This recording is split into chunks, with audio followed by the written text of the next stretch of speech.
अच्छा जी, आज का वीलॉग स्टार्ट होता है इन कपड़ों से। ये मैंने शायद लाइमलाइट से लिए थे, बस नमाज की तैयारी कर रही थी। और आज का दिन बहुत बिजी रहने वाला था क्योंकि कल फ़ातिह की अपॉइंटमेंट थी, ईजी होनी थी उसकी। उसके लिए मेरा ये था कि सारे काम मैं खाना भी टाइम पे बना लूँ, अगर बाहर से कुछ चाहिए तो वो भी मैं ले आऊँ। फ़ातिह भी यानी रात को जल्दी सो जाए, क्योंकि उन्होंने हमें ये कहा था हॉस्पिटल वालों ने कि फ़ातिह को रात को 1 बजे हमने जगाना है और फिर सारी रात सोने नहीं देना, और फिर सुबह इसकी ईईजी होगी। इसलिए मैंने ख़ुद भी तैयार हुई, फ़ातिह को बात दे के इसको तैयार करवाया और फिर हम लोग जा रहे थे मार्केट। मेरा ये था कि मैं फ़ातिह के लिए सारे इसकी मर्ज़ी के जितने भी स्नैक्स वगैरह, जूस वगैरह, जो भी ये पसंद करता है खाने में वो ले आऊँ, ताकि ये जब रात को इसको मैं उठाऊँगी तो ये इजीली खा ले और तंग ना करे।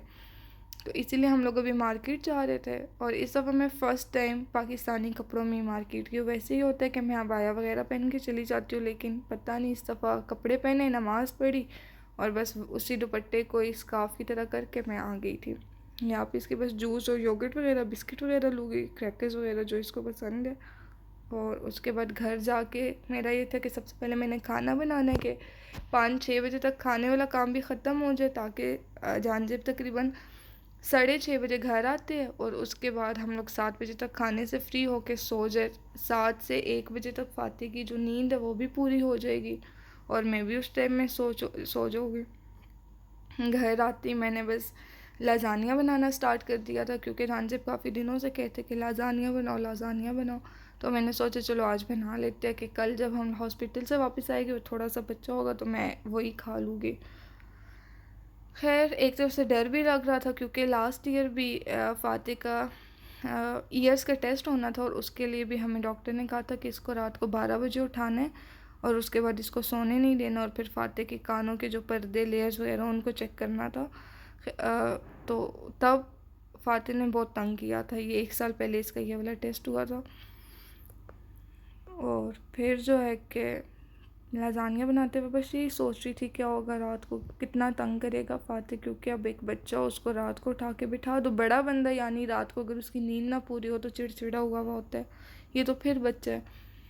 और साथ ही डर भी लग रहा था कि पता नहीं इसकी ईजी में क्या आएगा, क्या होगा, क्या नहीं होगा, कैसे होगी, क्योंकि कोई आइडिया नहीं था। खैर गूगल से सर्च किया हुआ था कि कैसी होती है और क्यों होती है, उसमें क्या सर्च करते हैं। और अगर जिनको नहीं पता कि इसकी ईईजी क्यों हो रही है, इसलिए हम लोग करवा रहे हैं क्योंकि फ़ातिह 4 साल का हो गया और वो बिल्कुल बातें नहीं करता। He is not even saying a मामा और पापा। उसके कानों में भी कोई मसला नहीं है, उसको ऑटिज़म है और ऑटिज़म उसको ज़्यादा, डॉक्टर्स हमें ये बताते हैं कि ज़्यादा स्क्रीन देखने की वजह से उसको ऑटिज़म हुआ है। तो अब कुछ भी नहीं पता क्या होगा, फ़ातिह का क्या फ़्यूचर है, फ़ातिह के साथ मेरा क्या फ़्यूचर है, कि बच्चा बोलता ही नहीं है, बिल्कुल बोलता भी नहीं और कमांड भी नहीं लेता। उसको बेशक फ़ातिह फ़ातिह बोलते रहो, वो कभी कभार सुनेगा, कभी कभार नहीं सुनेगा। अभी तो खैर वो बेहतर हुआ है थोड़ा सा, क्योंकि वो अभी उसकी थेरेपीज़ हो रही है, वो रिहेबिलिटेशन सेंटर जा रहा है। उसकी टीचर्स भी कह रही है कि टाइम लगेगा लेकिन ठीक हो जाएगा। एक्चुअली उसके स्कूल का भी ये मसला है कि घर में हम लोग उर्दू बोलते हैं, मुझे तुर्किश लैंग्वेज नहीं आती, और फ़ातिह जो है कि उसकी टीचर्स उसके साथ तुर्किश लैंग्वेज बोलती है और टीचर्स बार बार फोर्स कर रही है कि इसके साथ एक ही लैंग्वेज बोलो, तुर्किश लैंग्वेज बोलो। खैर मैं कुछ वर्ड्स तो बोलती हूँ, यानी जिसका वाटर है या बैठो या खड़े हो, आओ जाते हैं, शूज़ पहनो, इस तरह से मैं तुर्किश में बोल लेती हूँ। छोटे छोटे वर्ड्स या 1-2 वर्ड्स के सेंटेंसेस मैं बोल लेती हूँ उसके साथ, लेकिन एक प्रॉपर जो है लंबा सेंटेंस वो मैं तुर्किश में इसके साथ नहीं बोल सकती। और मैं जानजेब को कहती हूँ कि आप इसके साथ तुर्किश बोला करें, क्योंकि उनको आती है बिल्कुल सही तुर्किश। यहाँ पे बस मेरा लाजानिया भी तैयार होने वाला था, इसकी लेयरिंग में कर रही थी और इसके बाद इसको माइक्रोवेव में रख दूँगी।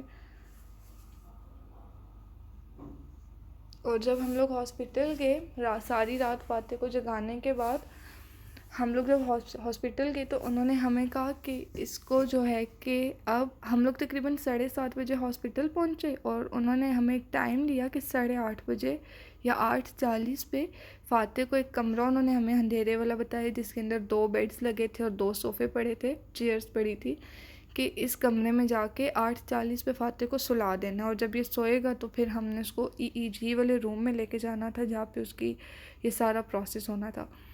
हम लोग जैसे ही फ़ातिह को उधर लेके गए, सबसे पहले उन्होंने हमारा नंबर था। हम लोग उस रूम में गए तो पीछे से और पेरेंट्स भी आ गए और उनके बच्चे सो ही नहीं रहे थे, रो रहे थे। फ़ातिह जैसे ही सोई, उसकी आंखें बंद हो तो वो बच्चे रोए या उनके यानी माँ बाप अंदर आए तो फ़ातिह की एकदम आंखें खुल जाती थी, क्योंकि फ़ातिह लाइट स्लीपर है, एक छोटी सी भी आवाज़ से वो उठ जाता है। इतनी मुश्किल से उसको सुलाया। सुलाने के बाद जब हम लोग उस रूम में गए जहाँ पे उसकी ईईजी होनी थी, वहाँ पे उन्होंने इसके सर के ऊपर जो लगाते हैं वायर्स वगैरह थे और उसके आगे कुछ नॉट्स से बने हुए थे और एक क्रीम के साथ वो लगा रहे थे पूरे सर के ऊपर, माथे वगैरह के ऊपर।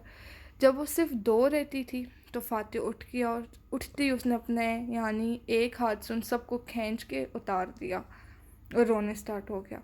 फिर उन्होंने हमें कहा अब आप दोबारा जाए और इस बच्चे को सुलाए।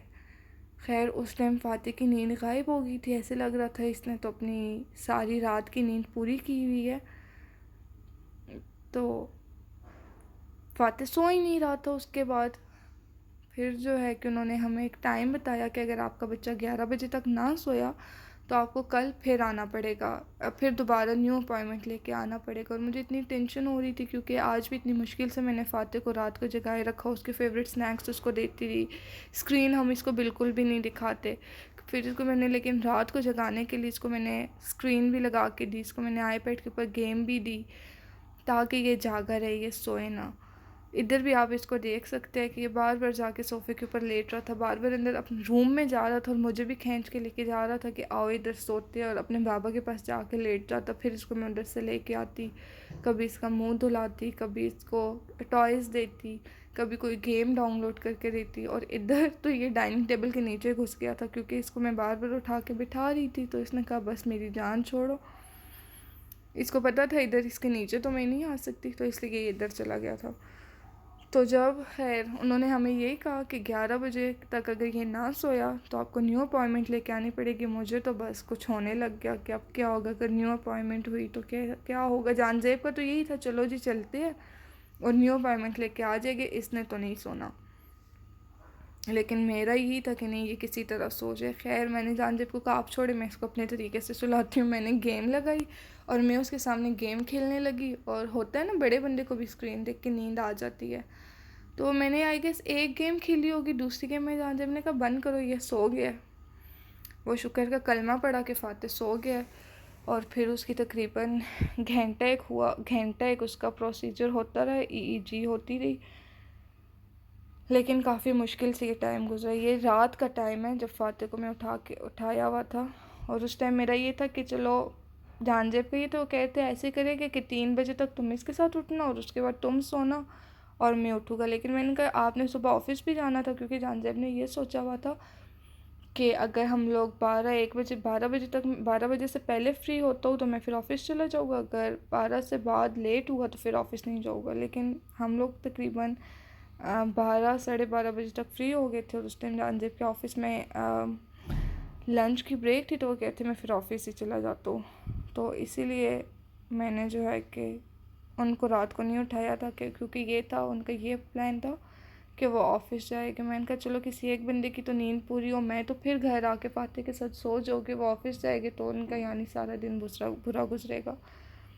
और इधर बस फ़ातिह के टॉयज़ के साथ मैं ख़ुद खेल रही हूँ ताकि फ़ातिह थोड़ा इंटरेक्ट हो, जागा रहे। इसने इतना पिछली दफ़ा की तरह जब इसका कानों का टेस्ट होना था तब इसने बहुत तंग किया था, तब तो जानजेब भी उठे हुए थे, मैं भी, लेकिन तब भी ये बहुत तंग कर रहा था। लेकिन इस दफ़ा इसने इतना तंग नहीं किया क्योंकि इसको मैं बार बार इसका मुंह धुला रही थी। इसको हाथ कभी इसके मैं वॉश करवा के लाऊँ, कभी इसके पाँव वॉश करवा के लाऊँ, कभी इसको मैं जूस पीने के लिए, कभी क्रैकर्स बिस्किट, इस तरह से इसका फेवरेट चॉकलेट वगैरह।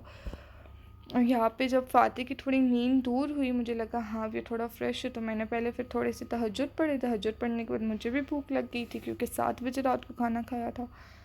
तो मैंने ख़ुद थोड़ा सा लाज़ानिया गर्म किया और वो गर्म करने के चक्करों में वो जल ही गया था, लेकिन मैंने कहा चलो बस अब यही खाओ। और ख़ुद अपनी थोड़ी पेट पूजा करने के बाद फिर मैंने फ़ातिह को योगर्ट दिया, साथ गेम लगा के दी।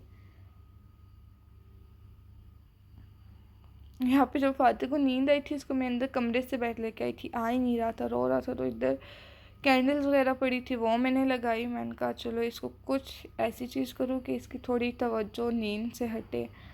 फिर इसके मैं ये बबल्स बनाने लग गई, लेकिन कोई इसको इंटरेस्ट नहीं था। काफ़ी ये बनाने के बाद उठा, फिर ये इसने फिर ख़ुद बनाने स्टार्ट किए। कुछ थोड़ा सा इसने इंटरेस्ट लिया। जब ये इसकी इधर इसकी नींद दूर हुई तो मैंने बस जल्दी जल्दी जो रात के थोड़े से बर्तन थे वो तकरीबन 4 बजे धोए। बर्तन धोने के बाद मैंने घर का काम किया। अब वैक्यूम तो मैं नहीं लगा सकती थी, लेकिन काम करने के बाद जो है कि मैंने पोछा लगाया, ब्रश से बस मैंने झाड़ू लगाया, उसके बाद पोछा लगाया। और फिर फ़ाते को बात थी कि इसको ये मैंने तैयार कर दिया था। तैयार करने के बाद फ़ाते को फिर योगर्ट याद आया कि इसने तो योगर्ट खाना है। इसको फिर मैंने थोड़ा सा योगर्ट दिया। हमें उन्होंने ये भी कहा था हॉस्पिटल वालों ने कि जब ये बच्चा है तो इसका पेट भरा होना चाहिए। तो इसको फिर बस मैंने न्यूटेला लगा के दिया ब्रेड के ऊपर और योगर्ट वगैरह। और यहाँ पे बस हम लोग अभी हॉस्पिटल के लिए जा रहे हैं। 7 बजे का टाइम था यहाँ पे। और सारी रात जानजेब को मैंने नहीं उठने दिया, यानी उनके पास शोर वगैरह नहीं किया। सुबह उठ के मुझे कहते मुझे तो नींद ही नहीं है, मैं तो तुम लोगों की सारी बातें सुन रहा था। मैंने कहा अगर नींद नहीं आई थी तो बाहर आ जाते। खैर हम लोग हॉस्पिटल पहुंचे और अभी जानजेब देख रहे थे कि हमने कौन से ब्लॉक में जाना है, ए बी सी, कौन सी साइड पे जाना है, कौन से फ्लोर पे जाना है। वहाँ पे जो डेस्क पे थे वहाँ से जानजेब ने फिर पूछा और हम लोग फिर गए और इधर आए। अभी बस इसको भी हम लोग सुलाने लेके जाएंगे। और उसके बाद इधर जितने बच्चे थे सारे रो रहे थे, सबको नींद आई हुई थी, लेकिन फ़ाते इधर भी एक्टिव था। यानी भागता आता, फिर चेयर पे बैठता, फिर उठ के एक राउंड लगा के फिर बैठता चेयर पे। और ये वो रूम था जहाँ पे उन्होंने कहा था सुलाओ। बीच में इस तरह से पार्टीशन हुई हुई थी कर्टन के, एक साइड पे एक फैमिली, एक साइड पे दूसरी फैमिली। और हम लोग डोर वाली साइड पे थे और वहाँ से दूसरी फैमिली के कभी उसका हस्बैंड कभी उसके बच्चे और आए और वो दरवाज़ा खोला। फ़ातिह इतना डिस्टर्ब हो रहा था, बड़ी मुश्किल से इसको मैंने सुलाया। ये यहाँ पे जब ये लेटा हुआ था मैं तो इमोशनल सी हो गई थी। यानी इतना ऐसे लग रहा था अल्लाह ना करे कि इसको कोई बहुत बड़ी बीमारी है, ये पता नहीं क्या हो रहा है। आंखों में एकदम से आंसू आ गए थे। ये इसका मॉनिटर के ऊपर कुछ वेव सी आ रही है ब्रेन की। और इसके रिज़ल्ट के इन्होंने कहा कि 1 वीक के बाद आपको मिलेगी।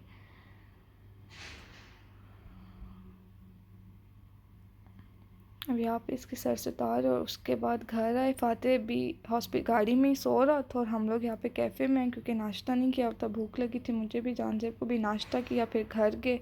मैं तो काफ़ी टाइम के लिए सोई थी।